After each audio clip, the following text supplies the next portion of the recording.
하나님 말씀 마가복음 9장 14절로 9장 29절입니다.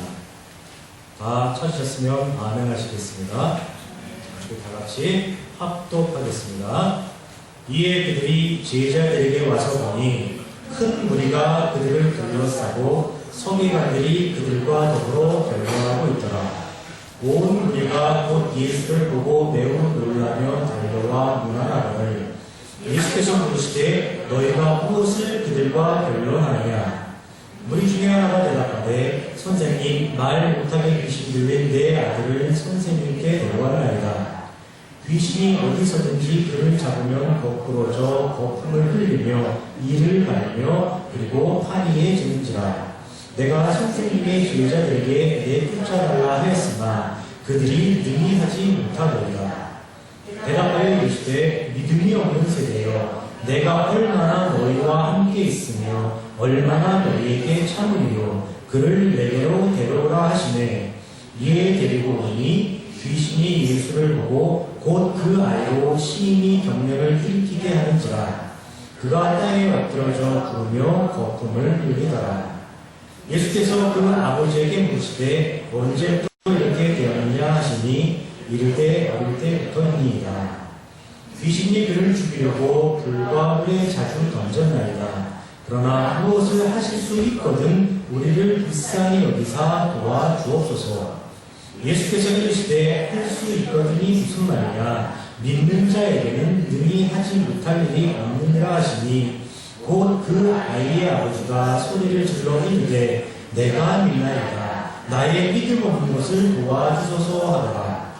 예수께서 무리가 달려와 모이는 것을 보시고 그 더러운 귀신을 꾸짖어 이르시되 말 못하고 못 듣는 귀신아, 내가 내게 명하노니 그 아이에게서 나오고 다시 들어가지 말라 하시매 귀신이 소리 지르며 아이로 심히 경련을 일으키게 하고 나가니 그 아이가 죽은 것 같이 되어 많은 사람이 말하기를 죽었다 하나 예수께서 그 손을 잡아 일으키시니 이에 일어서니라.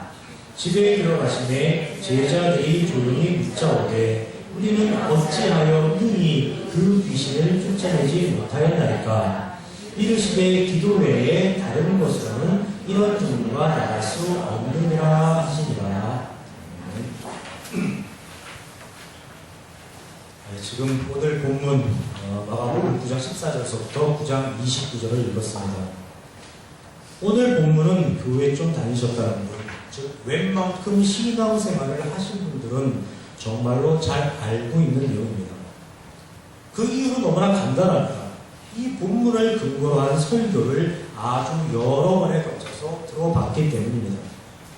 매주 수많은 목사님들이 수많은 본문을 근거로 해서 수많은 설교를 하고 있습니다. 그 수많은 설교 중에서 오늘 우리가 읽은 본문을 근거로 한 설교가 차지하는 비중을 굳이 따져본다면, 순위로 매겨본다면 최소한 10손가락 안에는 들어가지 않을까 그렇게 생각을 합니다. 어쩌면 지금 이 순간에도 우리 교회 말고 다른 교회에서도 우리가 방금 전 읽었던 이 본문을 가지고 설교를 하고 있을지도 모릅니다. 과연 뭐라고 설교하고 있을지 안 듣고 안 봐도 불보듯 화난 일입니다. 왜 많은 목사님들이 이 본문을 근거로 그렇게 많은 설교를 하실까요? 그 이유도 역시 너무나 간단합니다. 본문 내용이 아주 쉽고 본문에서 주제를 끌어내기가 아주 쉽고 성도들에게 실천을 권면하기도 아주 쉽기 때문입니다. 마가복음 9장 23절 할 수 있거든이 무슨 말이냐? 믿는 자에게는 능히 하지 못할 일이 없느니라 라는 말씀이 있습니다. 이 말씀을 토대로 성도들의 굳건한 믿음을 강조합니다. 그 어떤 비바람에도 요동치지 않는 믿음, 세상 그 어떤 유혹이나 시험에도 넘어가지 않을 굳센 믿음만 붙들고 있으면 세상에서 결코 이루지 못할 일이 없다고 강조하면서 믿음 만능론을 주장합니다. 또 있습니다. 마가복음 9장 29절 기도 외에 다른 것으로는 이런 종류가 나갈 수 없느니라 라는 말씀을 가지고 기도를 강조합니다. 기도의 능력이 있습니다. 기도의 해답이 있습니다. 건강에 문제가 있으신 분, 가정에 문제가 있으신 분, 물질에 문제가 있으신 분 기도하십시오. 때를 얻든지 못 얻든지 때로는 소리 없는 기도를 통해서 때로는 부르짖는 기도를 통해서 간절히 하나님의 뜻을 구하십시오. 그러면 하나님의 때에 하나님의 방식으로 여러분의 삶의 문제가 반드시 해결받을 것입니다.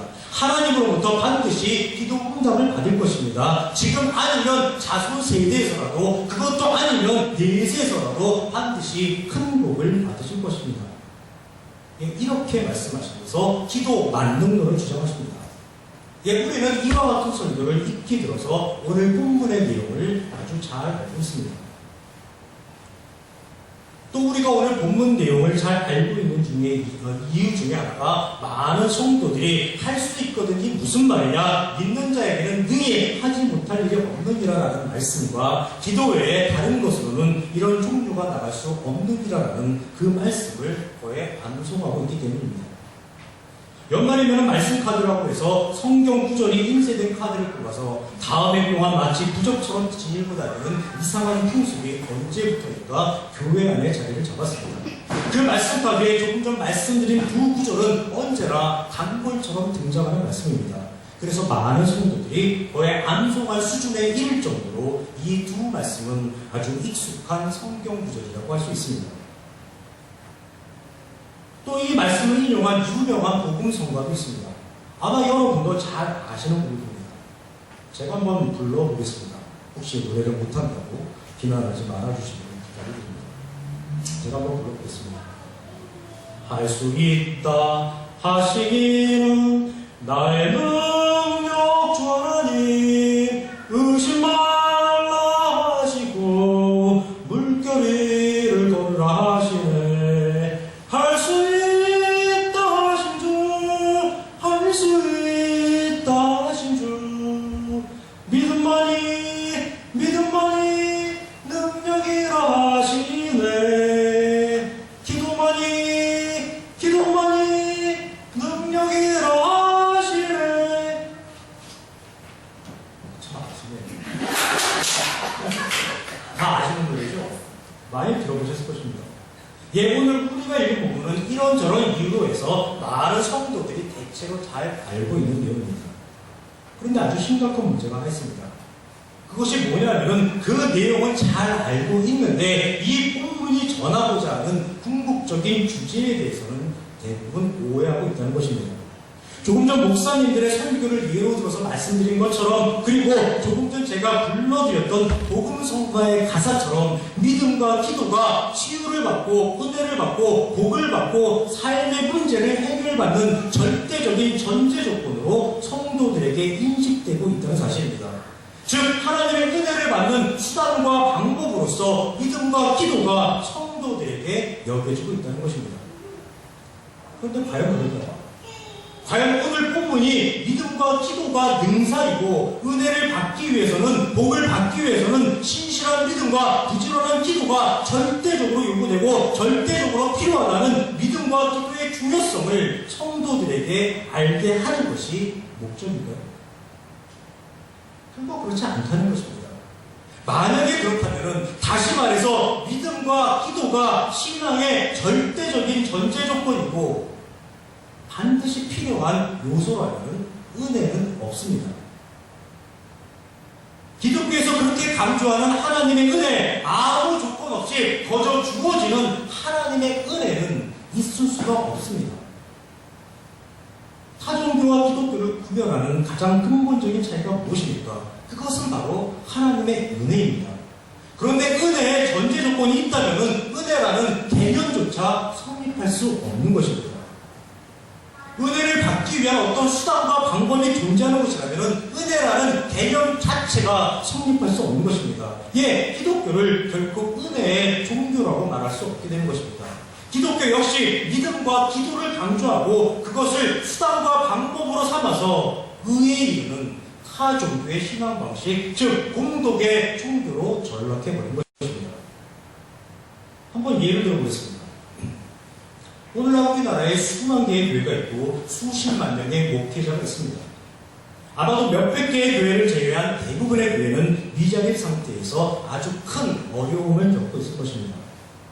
아마도 몇천 명의 목회자를 제외한 대부분의 목회자는 최소한의 먹고 사는 문제를 해결하기 위해서 극한의 생존 투쟁을 벌이면서 몸부림을 치고 있을 것입니다. 왜 그럴까요? 그들의 믿음이 연약해서일까요? 그들의 기도가 부족해서일까요? 믿음이 신실하지 않고 기도에 정성이 묻어있지 않아서 그들이 그렇게 궁핍한 삶에서 벗어나지 못하는 것일까요? 저는 절대로 그렇게 생각하지 않습니다. 하나님을 신뢰하고 하나님을 의지하고 하나님으로부터 문제 해결을 받으려는 믿음으로 치자면 그들의 믿음이 저와 여러분의 믿음보다 결코 약하지 않습니다. 기도하는 시간, 기도하는 내용, 기도하는 간절함을 비교해 보아도 저와 여러분은 아마 그들을 결코 따라가지 못합니다. 우리 모두가 감히 비교할 수 없을 정도로 그들의 믿음은 굳건하고 그들의 기도는 정말로 간절합니다. 그럼에도 불구하고 그들의 형편은 쉽게 나아지지 않습니다. 지금 하나님 뭐 하시는 겁니까? 하나님께서 직무유기하고 있는 건 아닙니까? 하나님께서 하나님의 일꾼으로 부르셨으면 최소한 먹고 사는 문제는 해결해 줘야 하는 건 아니에요? 신실한 믿음, 간절하게 부르짖으며 그렇게 기도하는데 하나님께서 나 몰라라 하시면 되겠습니까? 믿음과 기도가 은혜 받고 복 받는 절대적인 전제 조건이라면 우선 그들의 문제부터 하나님께서 부르신 그 하나님의 일꾼부터 어떻게 해서든지 해결해 줘야 하는 건 아닌가요? 이렇게 이해하시는 분도 계실지 모르겠습니다. 그들의 신앙이 잘못돼서 그래요. 그릇된 성경, 왜곡된 진리를 선포하니까 그렇게 간절히 기도해도 하나님도 외면하시는 거야. 그렇다면 한번 여쭤보겠습니다. 성도가 몇만 명에 이를 정도로 성장의 성장을 거듭한 교회, 부흥의 부흥을 거듭한 교회, 그리고 그 교회를 통해서 잘 먹고 잘 사는 목회자는 온전히 성경을 가르치고 있나요? 제대로 된 하나님의 진리를 선포하고 있나요? 하나님의 일꾼으로서 부름받은 자로서 결코 부끄럽지 않은 그런 삶의 길을 걸어가고 있을까요? 그렇지가 않습니다. 성장한 교회, 부흥한 교회라고 해서 목회자가 바른 진리를 선포하는 것도 아니고 그들의 믿음이 더 굳건한 것도 아니고 그들의 기도가 더욱더 간절했던 것도 아닙니다. 즉 믿음과 기도가 현재의 나의 상태, 현재의 나의 상황에 영향을 주는 변수가 아니라는 사실입니다. 믿음과 기도가 나의 상황이나 처지를 개선해주는 어떤 조건도 아니고 수단과 방법도 아니라는 것입니다. 다른 이에 비해서 믿음이 강건하고 기도를 많이 하면 다른 이보다 더 잘 살 수 있다는 착각, 더 큰 복을 받을 수 있다는 착각, 그 착각에서 하루빨리 벗어나야 합니다. 절대로 오해하지 말아주시길 부탁드립니다. 제가 지금 믿음 무용론, 기도 무용론을 주장하는 것이 결코 아닙니다. 믿음도 소용없고 기도도 소용없다고 말씀드리는 것이 절대로 아닙니다. 하나님을 신뢰하고 의지하는 믿음, 하나님과 소통하고 하나님의 도움을 구하는 간절한 기도, 우리가 신앙생활을 하는데 반드시 필요한 요소입니다. 부인하지 않습니다. 그러나 알고 하자는 것입니다. 믿음의 의미가 무엇인지, 기도의 의미가 무엇인지 제대로 알고 난 이후에 믿음 생활을 하고 기도 생활을 하자고 그렇게 말씀을 드리는 것입니다. 그럼 믿음은 무엇일까요? 그리고 기도는 무엇일까요? 그것을 알아보기 위해서는 근본으로 돌아가야만 합니다. 즉 믿음이 무엇인지, 기도가 무엇인지 알아보기 위해서는 하나님께서 사람을 포함해서 천지를 지으셨던 창세기로 돌아가야만 합니다. 먼저 여러분께 한번 여쭤보겠습니다. 창세기 1장과 2장에서 믿음과 기도라는 단어가 존재했을까요? 창세기 1장과 2장에서 믿음과 기도라는 개념이 존재했을까요? 사람이 온전히 살아가기 위해서 믿음과 기도라는 것이 사람에게 꼭 필요했을까요? 정답은 그렇지 않답니다. 믿음과 기도라는 단어도 필요 없었고 믿음과 기도라는 개념도 필요 없었습니다. 사람이 온전히 살아가기 위해서 믿음과 기도라는 것이 결코 필요치 필요치 않았습니다. 왜냐하면 창세기 1장과 2장에서 하나님과 사람과의 관계는 이미 완벽한 믿음의 관계를 형성하고 있었고 완벽한 소통의 관계를 형성하고 있었기 때문입니다. 모든 것이 완벽하기에 그것을 표현하는 단어나 개념이 아예 있을 필요가 없는 것입니다. 사람은 하나님과 하나로 연합돼서 하나님께서 공급하시는 풍성한 은혜를 누리며 온전한 하나님의 피조물로 살아가는 존재였습니다. 즉 사람은 하나님께서 창조한 완벽한 세상에서 하나님으로부터 완벽하게 인격을 보장받으며 완벽한 생명체에서 하나님과 더불어 그리고 사람들과 더불어 살아가는 완성된 존재였던 것입니다. 하나님과 사람과의 관계가 아무런 문제, 아무런 하자가 없는 완벽한 상태였습니다. 다시 말해서 하나님과 사람과의 관계에서 믿음이란 개념이 들어설 여지가 없고 기도란 개념이 들어설 여지가 전혀 없는 완벽한 믿음의 상태, 완성된 믿음의 상태였습니다. 그 증거가 창세기에 아주 여러 개 제시되어 있습니다. 우선 창세기 1장 27절 하나님이 자기 영상 곧 하나님의 형상대로 사람을 창조하시되 이 사람은 하나님의 형상대로 지음받았습니다. 형상이라고 표현되어 있다고 해서 단순히 겉모습만을 의미하는 것이 아닙니다. 하나님의 성품, 하나님의 속성, 하나님의 심정, 하나님의 마음, 하나님의 원리, 하나님의 가치가 가득한 존재로 사람이 지음을 받았다는 것입니다. 하나님으로 인해서 하나님과 사람이 하나님의 모든 원리를 공유하고 있는 것이고 완벽하게 하나로 연합되어 있는 것입니다. 하나님과 사람과의 이런 관계 속에서 믿음이란 단어, 믿음이란 개념은 전혀 필요하지가 않은 것입니다. 두 번째 증거가 창세기 2장 28절입니다. 하나님이 그들에게 복을 주시며 하나님이 그들에게 이르시되 생육하고 번성하여 땅에 충만하라. 땅을 정복하라. 바다의 물고기와 하늘의 새와 땅에 움직이는 모든 생물을 다스리라 하시니라라는 그 말씀입니다. 하나님께서 모든 것을 주셨다는 표현입니다. 복을 주셨고 땅을 주셨고 육해공 모든 생물을 사람에게 다 주셨다는 표현입니다. 다 주셨기에 생육하라, 충만하라, 정복하라, 다스리라라고 말씀하시는 것입니다. 모든 것을 다 주시는 하나님, 모든 것을 다 공급받은 사람, 하나님과 사람과의 이러한 관계 속에서 믿음이란 단어, 믿음이란 개념은 전혀 필요하지가 않은 것입니다. 세 번째 증거가 창세기 2장 2절입니다. 하나님이 그가 하시던 일을 일곱째 날에 마치시니 그가 하시던 모든 일을 끝이고 일곱째 날에 안식하시니라 라고 기록되어 있습니다. 하나님께서 안식에 들어가셨다고 합니다. 하나님께서 안식에 들어가셨다는 것은 완성의 선포입니다. 천지창조 사역에 이제 아무런 문제가 없다. 아무런 하자가 없다. 모든 것이 완성되었다. 이제 나 하나님이 천지창조의 최종 목적이었던 사람을 위해서 더 이상 해줄 일이 아무것도 없다는 완성의 선포, 하나님의 그 선포, 그것이 바로 안식하시는 날에 담겨있는 의미입니다. 하나님과 사람과의 이러한 관계 속에서 믿음이란 개념, 믿음이란 단어는 전혀 들어설 필요가 없는 것입니다. 제가 조금 전 창세기 1장과 2장에서는 믿음이란 단어, 기도란 단어가 없다고 말씀드렸습니다. 믿음이란 개념, 기도란 개념이 없다고 말씀드렸습니다. 그러나 단어는 없어도, 개념은 없어도 믿음과 기도가 없는 것이 아니라 있는 것입니다. 단지 그 단어와 개념이 들어설 필요성이 전혀 없는 것이었고, 필요성만 없는 것이었습니다. 왜 그렇습니까? 믿음과 기도가 분명히 있기는 있는데 아주 충만하게 있기 때문입니다. 결코 부족하지 않게 넘치게 아주 풍성하게 믿음과 기도가 창세기 1장과 2장에서는 있는 것입니다.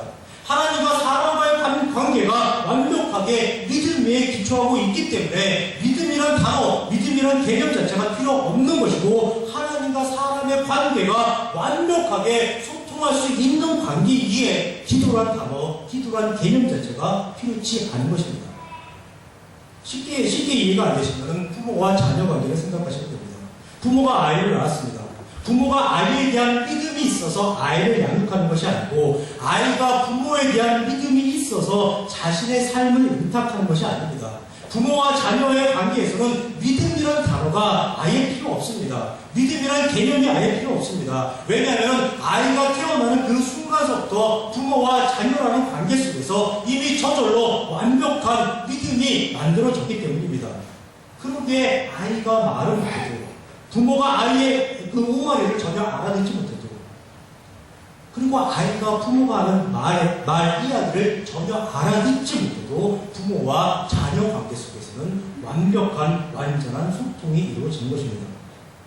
똑같은 이치로 창세기 1장과 2장에서는 믿음이란 개념, 기도란 개념을 이야기할 필요가 없을 정도로 하나님과 사람과의 관계는 완전했다고, 완벽했다고 말씀드리는 것입니다. 이게 아주 완벽했습니다. 이것을 달리 표현하면 사람을 향한 하나님의 믿음은 당연히 완전하며 완벽한 것이었고, 하나님을 향한 사람의 믿음도 완전하고 완벽했다는 것입니다. 즉 사람 자체가 온전한 믿음을 가진, 온전한 믿음을 소유한 존재였고, 하나님과 아무런 문제 없이 소통할 수 있는 존재였기에 별도로 기도라는 것도 필요치 않았다는 그런 의미가 되는 것입니다. 그런데 이 믿음의 관계가 깨져버렸습니다. 아무런 문제 없이 소통할 수 있었던 하나님과 사람과의 관계가 산산조각이 나버렸습니다. 누구로 인해 깨졌습니까? 바로 사람으로 인해 깨졌습니다. 하나님은 불변이시기에, 하나님은 진리 계시기에 언제나 그 자리에 그대로 계시는데, 즉 사람을 향한 하나님의 믿음에는 아무런 변화가 없는데, 사람이 선악을 알게 하는 나무의 열매를 먹고 죄인이 됨으로써 하나님에 대해서 믿음이 없는 존재로, 하나님과 소통할 수 없는 존재로 사람만 변해버린 것입니다. 그것이 바로 창세기 3장의 내용입니다. 자, 지금까지 믿음과 기도라는 개념을 도입해서 창세기 1장에서부터 창세기 3장까지를 살펴보았습니다. 여기서 우리는 아주 중요한 결론을 끌어낼 수가 있습니다. 그것은 창세기 1장과 2장에서는 사람이 믿음이 있는 존재였는데, 창세기 3장에 들어와서는 사람이 믿음이 없는 존재, 하나님에 대해서 믿음을 상실한 존재로 변화되었다는 겁니다. 또 창세기 1장과 2장에서는 사람이 하나님과 완벽하게 소통할 수 있는 존재였는데, 창세기 3장에 들어와서는 사람이 하나님과 소통할 수 없는 존재로 변화되었다는 것입니다. 다시 말씀드려서 성경에서 말하는 믿음과 기도는 방법론적인 의미가 아니라 존재론적 의미로 해석되어져야 한다는 것입니다. 즉 사람이 믿음과 기도를 통해서 하나님으로부터 무엇을 얻어낼 수 있을 것인가, 무엇을 이루어낼 수 있을 것인가, 그런 것을 이야기하는 것이 아니라 사람이 하나님에 대해서 믿음과 기도를 소유한 존재인가, 사람이 하나님에 대해서 믿음과 기도를 소유하지 못한 존재인가, 그런 존재론적인 의미에서 믿음과 기도를 접근해야 한다는 것입니다. 너무나 중요한 내용이기에 다시 한번 설명을 드립니다. 창세기 1장과 2장에서 사람에게는 믿음이 있었습니다. 그것도 아주 충만히 있었습니다. 그런데 그 믿음은 사람이 살아가기 위한 조건이나 수단과 방법이 아니었습니다. 하나님의 형상대로 지음을 받았기에 그냥 하나님으로부터 주어진 것입니다.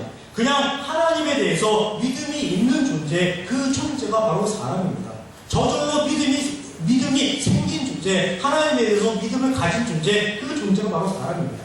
그래서 아무 문제 없이 하나님과 사람이 소통할 수 있는 것이었고, 그래서 아무 문제 없이 하나님과 사람이 연합해서 행복하게 살아갈 수 있었던 것입니다. 그런데 사람이 주인이 되었습니다. 하나님에 대해서 믿음이 없는 존재, 하나님과 소통할 수 없는 존재가 되었습니다. 지금 제가 표현은 하나님에 대해서 믿음이 없는 존재가 되었다고 표현했지만 진짜로 믿음이 사라졌다는 뜻이 아닙니다. 왜냐하면 사람에게 믿음을 주신 하나님께서 사람이 죄인 되었다고 해서 그 믿음을 철회하시거나 빼앗아 간 적이 없기 때문입니다. 단지 사람이 자기에게 믿음이 있는 줄을 전혀 모르는 상태로 변해버렸다는 뜻입니다. 사람이 죄인이 되어서 하나님을 떠나고 하나님을 모르는 존재로 하나님의 성품, 하나님의 속성, 하나님의 심정과 마음을 모르는 그런 존재가 되었기에 자신과 하나님을 연결해 주었던 믿음에 대해 전혀 인식하지 못하는 것입니다. 자기가 믿음이 있었던 존재인 줄을 전혀 모르는 상태로 변해버린 것입니다. 하나님과 사람 사이에 맺어졌던 믿음을 전혀 알지 못하고 인식하지 못하기에 결과적으로 하나님과 소통할 수 없는 그런 존재가 된 것입니다. 제가 드린 이 말씀을 아주 단순히 단순화시켜서 표현하면 범죄 이전에는 사람이 믿음이 있는 존재였고 사람이 하나님과 소통할 수 있는 존재였지만은 범죄 이후에 사람이 죄에 의해 사로잡히자 믿음을 상실한 존재가 되었고 하나님과 소통할 수 없는 존재로 변해버렸다는 것입니다. 그렇다면 여기에서 구원과 관련된 아주 중요한 결론을 또 하나 이끌어낼 수가 있습니다. 구원은, 즉 죄로부터의 해방은 사람이 상실했던 믿음을 하나님께서 다시 찾아주는 것이고 하나님과 다시 소통할 수 있는 상태로 하나님께서 변화시켜주는 것이라는 사실입니다. 궁극적으로 하나님을 다시 아는 자로 사람을 회복시켜 준 것입니다. 다시 말해서 구원은 하나님에 대해 믿음을 가진 존재, 하나님과 다시 소통할 수 있는 존재, 하나님의 원리를 아는 존재, 즉 창세기 1장과 2장에 나타났던 사람으로 하나님께서 변화시키시는 하나님의 일하심, 하나님의 역사, 그것이 바로 구원이라는 것입니다. 그런데 이 일은 누구만 할 수 있습니까? 오로지 하나님만 하실 수 있는 일입니다. 하나님께서 주권적으로 사람을 지으셨듯이 구원도 주권적으로 하나님께서만 하실 수 있는 일입니다. 사람은 하나님에 대해서 전적으로 무지한 상태이기에 자신이 어떤 상황에 처해 있는지도 모르고 스스로 해결할 수 있는 방법, 스스로 회복할 수 있는 방법도 전혀 모릅니다. 오로지 하나님께서 믿음을 회복시켜 주셔야만, 오로지 하나님께서 소통할 수 있도록 길을 열어주셔야만 사람이 죄에서 해방된 존재, 하나님을 아는 존재, 하나님의 자녀, 하나님의 성도로 변화되는 것입니다. 예, 하나님께서 다시 믿음을 주시고 하나님께서 하나님과 소통할 수 있는 능력, 즉 기도를 주시는 것입니다. 다시 말해서 믿음과 기도는 하나님의 선물이라는 뜻입니다. 하나님의 은혜라는 뜻입니다. 사람이 죄에서 벗어나 온전한 존재로 회복되고 하나님의 뜻 가운데 살아갈 수 있도록 믿음을 주시고 기도를 주시는 것입니다. 따라서 믿음과 기도는 사람을 죄에서 구원해서 온전히 살아갈 수 있도록 역사하시는 하나님의 수단과 방법이 되는 것입니다. 예, 믿음과 기도는 사람의 구원을 위한 하나님의 수단과 방법이 되는 것이고 사람은 하나님의 일하심으로 인해서 믿음을 가진 존재, 기도할 수 있는 존재, 그 존재가 되었다는 뜻입니다. 예, 믿음과 기도는 사람을 죄에서 구원하기 위한 하나님의 수단과 방법이지 하나님으로부터 무엇을 구하고 무엇을 얻으려는 사람의 수단과 방법이 아닙니다. 사람은 그저 하나님께서 주신 믿음과 기도로 인해서 믿음을 가진 존재, 기도를 할 수 있는 존재로 사람이 변화되었다는 것입니다. 그런데 안타깝게도 오늘날 대한민국의 대부분의 교회가 믿음과 기도를 하나님의 은혜, 하나님의 상급, 하나님의 축복을 받는 수단과 방법으로 이야기했습니다. 믿음이 부족해서 그래. 믿음이 연약해서 그래. 기도가 부족해서 그래. 기도에 정성이 들어가지 않아서 그래. 이런 말을 너무나 많이 듣습니다. 모든 것을 믿음과 기도에 타서 드립니다. 하나님을 그저 사람의 믿음과 기도에만 반응하시고 역사하시는 무능력한 존재로 만들어 놓았습니다. 하나님의 은혜를 은혜답지 못하게 만드는 것이고 성경에서 이야기하고자 하는 하나님의 철저하게 왜곡하고 있는 것입니다.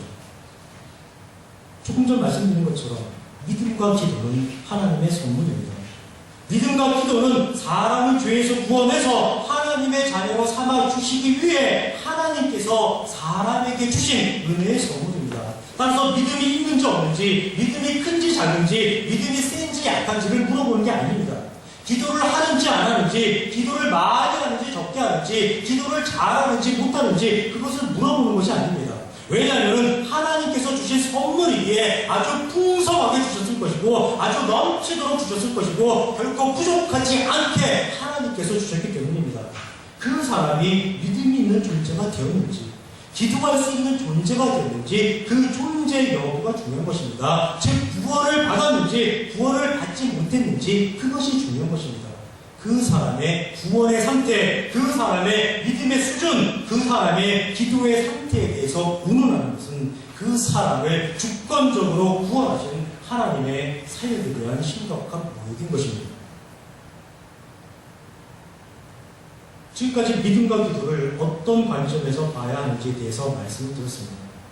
오늘 본문도 그런 관점을 가지고 살펴봐야만 성경에서 오늘 본문에서 전하고자 하는 의도를 왜곡하지 않고 온전히 예수님의 심정과 마음과 교훈을 배우게 되는 것입니다. 오늘 본문을 살펴보겠습니다. 마가복음 9장 19절입니다. 이렇게 기록되어 있습니다. 믿음이 없는 세대요. 예, 믿음이 없는 세대요 라고 예수님께서 말씀하셨습니다. 귀신 들린 아이의 아버지가 예수님과 그 제자들이 병 고쳐주는 능력이 있다는 소문을 듣고서 아이의 병 고침을 받기 위해 찾아왔습니다. 마침 예수님은 베드로, 야고보, 요한을 데리고 변화산에 가셨기에 나머지 9명의 제자들이 귀신 들린 아이의 병을 고쳐주어야 하는 그런 상황에 처하게 되었습니다. 그런데 제자들이 귀신을 쫓아내지 못했습니다. 실망한 아버지가 그것도 못하느냐고 따지고 들면서 제자들에게 심한 모욕을 주고 있을 때에 마침 예수님께서 변화산에서 돌아오셨고 아이의 아버지는 제자들이 귀신을 쫓아내지 못했다고, 제자들이 귀신을 쫓아내는 능력이 없다고 예수님에 대해서 예수님께 화풀이를 하고 있는 장면입니다. 그때 하시는 예수님의 말씀이 믿음이 없는 세대여입니다. 이 말씀의 의미는 네가 믿지 않았다, 제자들이 고쳐줄 수 있다는 믿음, 제자들이 귀신을 쫓아내줄 수 있다는 그 믿음, 그 확신, 그것이 부족했다. 그래서 병 고침을 받을 수 없었다라고 그 사람을 책망하고 나무라는 표현이 아닙니다. 믿음이 없는 세대여는 죄의 세대요, 죄에 사로잡힌 세대요, 하나님을 모르는 세대요라고 말하는 것입니다. 병을 고치고 귀신을 쫓아내주는 일이 오로지 하나님의 능력과 권세로만 가능하다는 것을 모르고 제자들의 능력에 기대를 걸고 제자들의 능력에 의지해서 문제를 해결받으려는 것에 대해서 예수님께서 그 사람에게 믿음이 없는 세대여라고 말씀하시는 겁니다. 그러면서 9장 19절 그를 내게로 데려오라 라고 말씀하십니다. 조건을 달지 않습니다. 자격을 따지지 않습니다. 자신이 제자들에게 따지고 들면서 제자들을 욕을 보였다고 그를 물리치지 않습니다. 그리고 그와 그의 아들에게 믿음이 있는지 없는지 묻지도 않습니다. 평소에 기도를 하는지 안 하는지 묻지 않습니다. 따지지 않습니다. 묻지도 않고 따지지도 않고 그저 그를 내게로 데려오라고 말씀하시는 것입니다. 아무 조건 없이 아무 대가 없이 아들의 병을 고쳐주겠다고 예수님께서 나서시는 것입니다. 그런데 이때 귀신 들린 아이의 아버지의 반응이 정말 재밌습니다. 아이의 심각한 병세를 예수님께 설명한 후에 9장 22절 무엇을 하실 수 있거든 우리를 불쌍히 여기사 도와주옵소서라고 이야기합니다. 이 이야기의 담긴 뜻이 무엇입니까? 제자들이 하지 못하는 것을 이미 보았습니다. 제자들의 능력의 한계를 이미 제 눈으로 확인을 했습니다. 제자들도 그렇게 형편없었는데 비록 스승이라고는 하지만은 당신도 큰 차이가 있겠습니까? 무슨 뾰족한 수가 있겠습니까? 그래도 어디 한번 믿어볼까요? 라고 예수님을 조롱하는 것입니다. 예수님께서 그의 마음을 아실까요? 모르실까요? 다 아십니다. 지금 네가 나를 조롱하고 있구나. 얘 다 아십니다. 그러나 그의 속마음을 모른 채 하시고 하시는 말씀, 할 수 있거든이 무슨 말이냐? 믿는 자에게는 능히 하지 못할 일이 없느니라 라고 말씀하십니다. 믿는 자, 믿음을 가진 자, 믿음을 소유한 자는 모든 것을 다 할 수 있다는 뜻이 결코 아닙니다. 믿기만 하면은, 확신만 하면은 다 된다는 그런 뜻이 아닙니다. 믿음은 하나님께서 사람에게 주시는 은혜의 선물이기에 믿음으로 한다는 말은 결국 하나님께서 하신다, 하나님께서 고치신다, 하나님께서 귀신을 쫓아내 주신다라고 말씀하시는 겁니다. 즉 하나님께서 은혜로 해주시는 일에는, 하나님께서 은혜로 고쳐주시는 일에는, 하나님께서 은혜를 베풀어 주시는 일에는 결코 불가능이라는 것이 있을 수 없느니라라고 예수님께서 말씀하신 겁니다. 그러나 그 아이의 아버지는 예수님의 이 말씀을 전혀 이해하지 못합니다. 하나님을 모르고 하나님의 은혜라는 개념이 전혀 들어가 있지 않기 때문에 아주 엉뚱한 반응을 보입니다. 그 엉뚱한 반응이 9장 24절입니다. 내가 믿나이다. 나의 믿음 없는 것을 도와주소서라고 이야기한 것입니다. 내가 믿습니다. 내가 믿습니다. 당신이 반드시 고쳐주실 것이라는 것을 내가 믿습니다. 당신의 능력을 의심하고 조롱했던 저를 용서해 주십시오. 제자들을 모욕했던 저를 용서해 주십시오. 당신이 고쳐주실 것을 확신하오니 당신이 고쳐줄 수 있다는 것을 내가 있사오니 제발 부디 제 아들을 고쳐주십시오라고 예수님께 이야기하는 것입니다. 전혀 의사소통이 지금 되지 않고 있는 겁니다. 예수님께서는 하나님께서 은혜로 고쳐주신다라는 그런 의미로 믿음을 말씀하시는데, 아이의 아버지는 나의 아들이 당신으로부터 고침을 받으리라는 것을 내가 믿습니다, 내가 확신합니다 라고 자신의 신령으로 믿음을 이해하고 있는 것입니다. 내가 기준이 되어 있고 나 중심으로만 생각하고 판단하고 행동하는 것입니다. 그것이 바로 죄의 원리입니다. 죄적 기준에서 나오는 사람들의 일반적인 모습입니다. 오늘날 우리들도 다르지 않습니다. 모두가 자기가 기준이 되어 있습니다. 자기가 중심이 되어 있습니다. 불신자들 뿐만 아니라 심지어 하나님의 은혜로 죄에서 구원받았다는 성도들도 마찬가지입니다. 그리고 그 성도들에게 다른 하나님의 원리를 가르쳐야 하는 목회자들도 마찬가지입니다. 기독교는 내가 기준이 아니라 하나님께서 기준이심을 선포하는 것입니다. 기독교는 내가 중심이 아니라 하나님께서 중심 되심을 선언하는 것입니다. 하나님을 기준 삼아, 하나님을 중심 삼아, 하나님의 원리, 하나님의 가치, 하나님의 심정과 마음을 가지고 살아갈 때 모든 사람들이 더불어 행복해질 수 있음을 꼭 기억하시는 우리 담임 성도 되시기를 주님의 이름으로 부탁드립니다. 예수님께서는 아무 조건과 자격을 묻지도 않고 귀신 들린 아이를 고쳐주셨습니다. 심지어 자신의 제자들을 모욕하고 예수님에 대해서도 조롱을 서슴지 않았던 아이의 아버지를 물리치지 않으시고 그의 간구를 들어주셨습니다. 무엇이 하나님의 원리인지, 무엇이 죄의 원리인지 구별조차 못하는 죄인의 가치를 예수님께서는 기꺼이 들어주셨습니다. 그것이 바로 하나님의 방식이고 그것이 바로 하나님의 은혜의 방식입니다. 여하튼 귀신 들린 아이를 고쳐주셨습니다. 그리고 예수님은 제자들과 함께 집으로 돌아오셨습니다. 그때 제자들이 예수님께 조용히 다가와 물어봅니다. 9장 28절. 우리는 어찌하여 능히 그 귀신을 쫓아내지 못하였나이까라고 물어봅니다. 우리는 어찌하여 라고 제자들이 말을 보냈습니다. 우리는 왜 귀신을 쫓아내지 못했느냐고 물어보는 것입니다. 이 말의 의미를 잘 생각하셔야만 합니다. 이 말 속에는 자신들이 할 수 있으리라고 생각을 했는데 할 수 없었다는 의미가 담겨 있는 것이고, 하지 못한 원인이 과연 무엇이냐고 물어보는 것입니다. 제자들이 할 수 없는 일이라고 처음부터 생각을 했다면 아예 제자들이 그 병든 자, 그 귀신 들린 아이에게서 귀신을 쫓아내주려는 시도조차 하지 않았을 것입니다. 예수님께서 돌아오실 때까지 참고 기다렸을 것입니다. 그러나 제자들은 자신들이 할 수 있는 일이라고 생각을 했습니다. 제자들은 할 수 있다고 확신을 했습니다. 비록 예수님께서 그 자리에 함께 계시지는 않지만은 귀신 들린 아이에게서 귀신을 내쫓아 줄 수 있다고, 능히 그 귀신을 쫓아낼 수 있다고 생각을 했던 것입니다. 그리고 실제로 제자들이 그런 역사를 나타낸 적이 있었습니다. 모두들 기억하시겠지만은 마가복음 6장에서 예수님께서 12제자를 부르셔서 그들에게 더러운 귀신을 제어하는 권능을 주셨고, 제자들이 많은 귀신을 쫓아내면서 많은 병자에게 기름을 발라서 고쳐준 적이 있었습니다. 그런 경험이 있기에 제자들은 오늘도 당연히 할 수 있으리라고 생각을 했던 것입니다. 예수님께서 더러운 귀신을 제어하는 권능을 주셔서, 즉 하나님께서 함께 하셔서 그런 이적이 일어났던 것은 어느새 다 잊어버렸습니다. 오로지 자신들의 능력과 재주로 그런 귀신을 쫓아내고 많은 병자들을 고쳐주었던 것으로 착각하고 있는 것입니다. 그래서 우리는 어찌하여 라고 예수님께 물어봅니다. 예전에는 가능했었는데, 예전에는 우리가 귀신을 쫓아낼 수 있었는데 왜 오늘은 쫓아내지 못했느냐고 물어보는 것입니다. 하나님께서 하신 줄을 모르기에, 자신들의 능력과 재주가 무엇인 줄 착각하기에 이렇게 물어보는 것입니다. 제자들이 이야기한 우리는 어찌하여, 여기에 담겨있는 의미가 하나 더 있습니다. 예수님께서 믿는 자에게는 능히 하지 못할 일이 없느니라 라고 말씀하신 내용을 제자들은 들었습니다. 이 말씀을 들은 제자들은 어떻게 생각했을까요? 그것 봐. 아이가 병고침을 못 받은 것은 우리 탓이 아니다.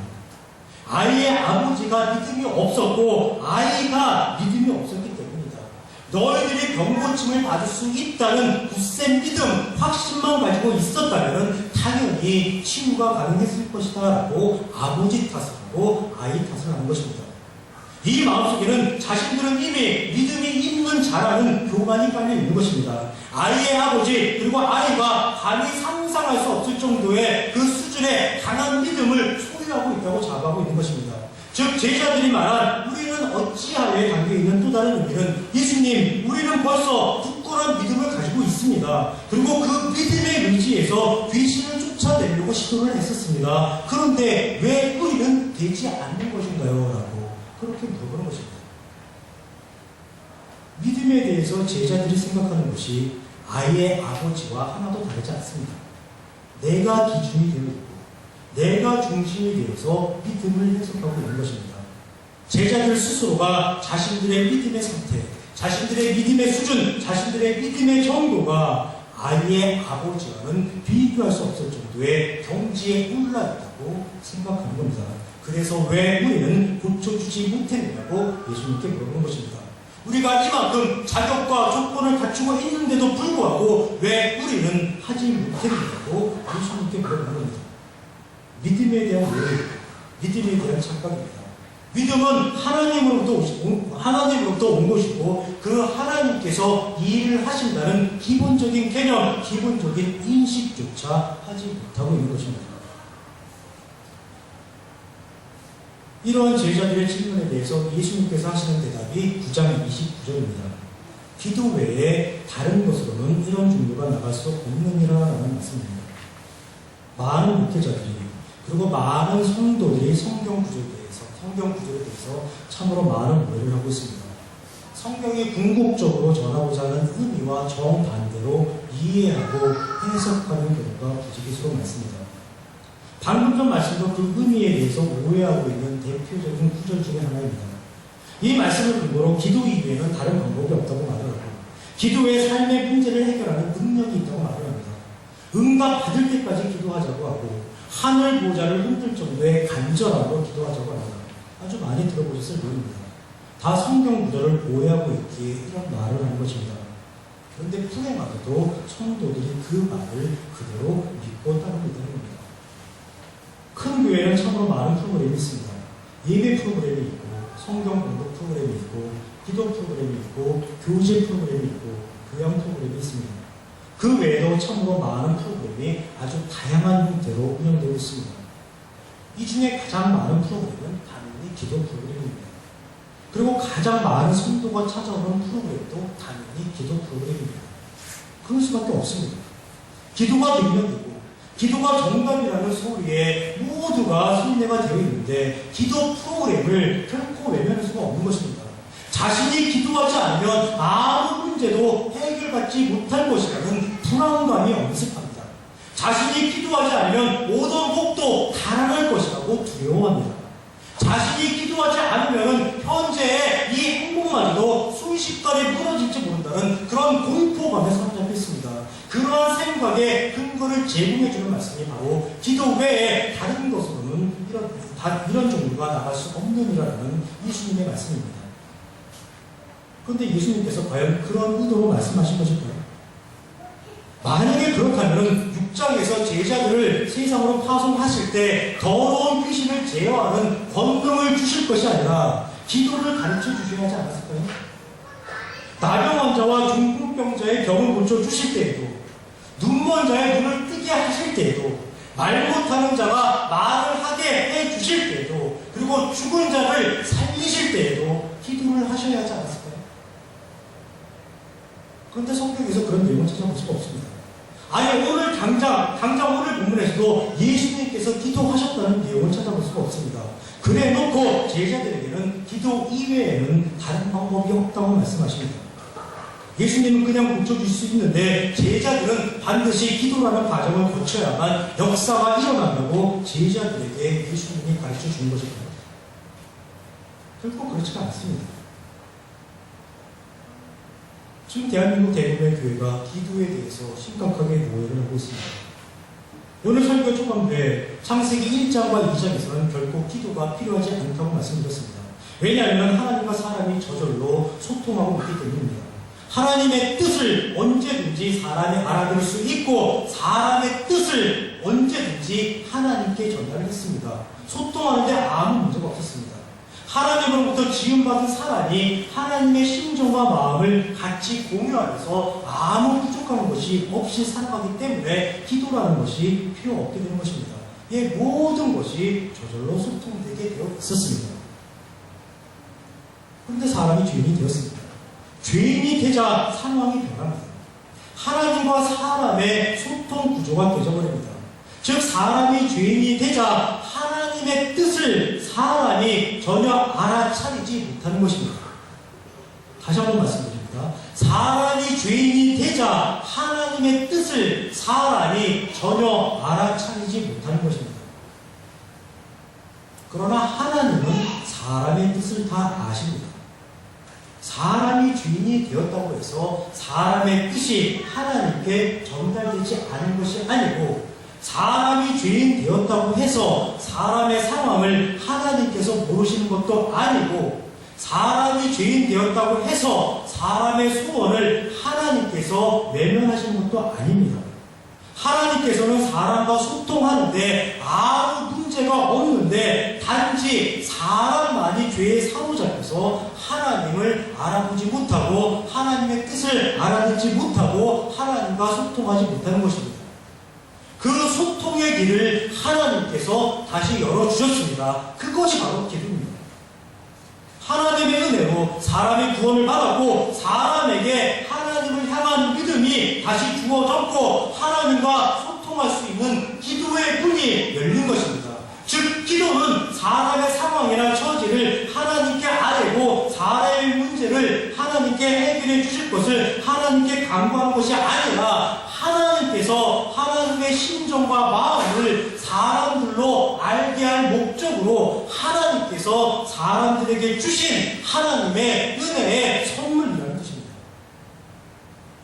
네, 그렇습니다. 기도는 사람의 상황이나 처지, 형편을 하나님께 아뢰고 하나님께 도움을 구하는데 목적이 있는 것이 아닙니다.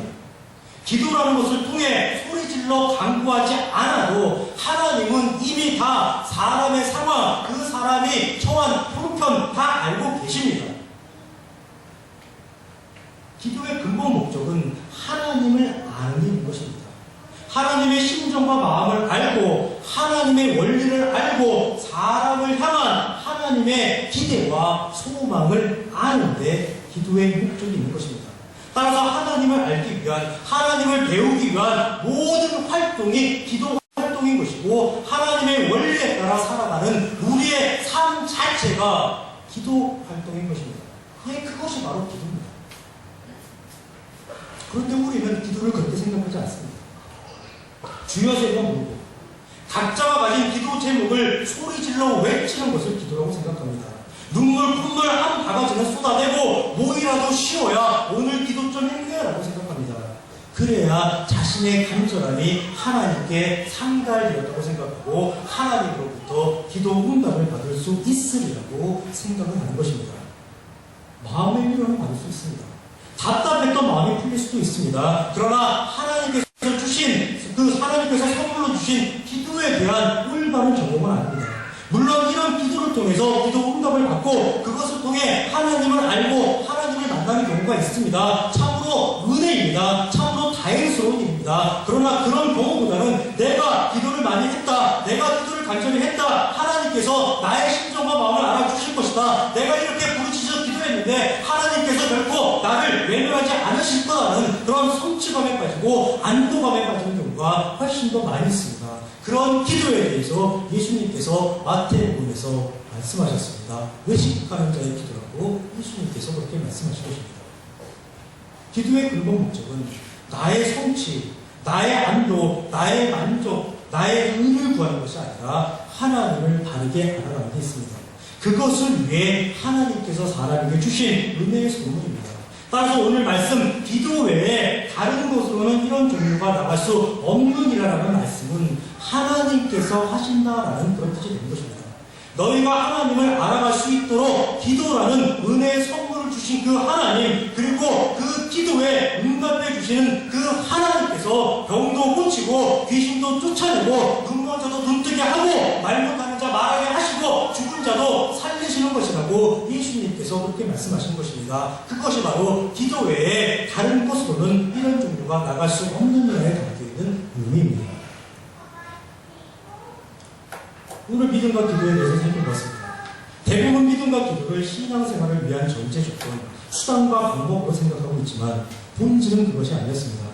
하나님께서 죄에 빠진 사람을 구원하기 위해 동원하신 하나님의 방법이 믿음과 기도였고, 구원을 받은 모든 사람은 믿음이 있는 존재, 기도를 할 수 있는 그 존재로 변화된 것입니다. 즉 믿음과 기도는 하나님이 하신다, 하나님께서 일하신다, 하나님께서 해결하신다는 내용을 존재적 변화를 이루어낸 사람의 입장에서 표현한 것입니다. 쉽게 말해 하나님이 하셨어를 내가 중심이 되어 표현할 때 내가 믿음으로 했어, 내가 기도로 했어 라고 말하는 것입니다. 예, 믿음과 기도는 사람의 수단과 방법이 아니라 하나님께서 사람에게 이루어주신 은혜의 결과가 되는 것이고, 오늘 본문이 궁극적으로 이야기하고자 하는 것도 바로 하나님께서 하신다라는 것을 가르쳐 주는 것입니다. 8장 후반부에서 예수님께서 십자가 사역을 예고하셨고, 지난주 변화산 사건을 통해 모세, 엘리야, 심내 요한이 아닌 하나님께서 일하신다는 것을 보여주셨던 것처럼, 오늘은 믿음과 기도를 통해 하나님의 존재, 하나님의 사역, 하나님의 사역의 방식을 설명해 주는 것입니다. 다시 말해서 죄인된 모든 이들에게 믿음과 기도를 회복시켜 주시기 위해서 나 예수가 왔고, 나 예수가 십자가를 질 것이고, 나 예수가 모든 것을 이루어낼 것이다라는 하나님의 선포가 된 것입니다.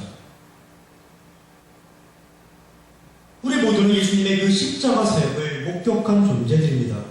예수님의 그 십자가 사역의 결과로 믿음이 있는 존재, 기도할 수 있는 존재로 변화가 된 자들입니다. 그러면 남은 것은 무엇입니까? 변화된 자로 사는 것입니다. 믿음이 있는 존재, 기도할 수 있는 존재로 살아가는 것입니다. 그런 삶이 어떤 삶입니까? 바로 기뻐하며 사는 것입니다. 즐거워하며 사는 것입니다. 행복해하며 사는 것입니다.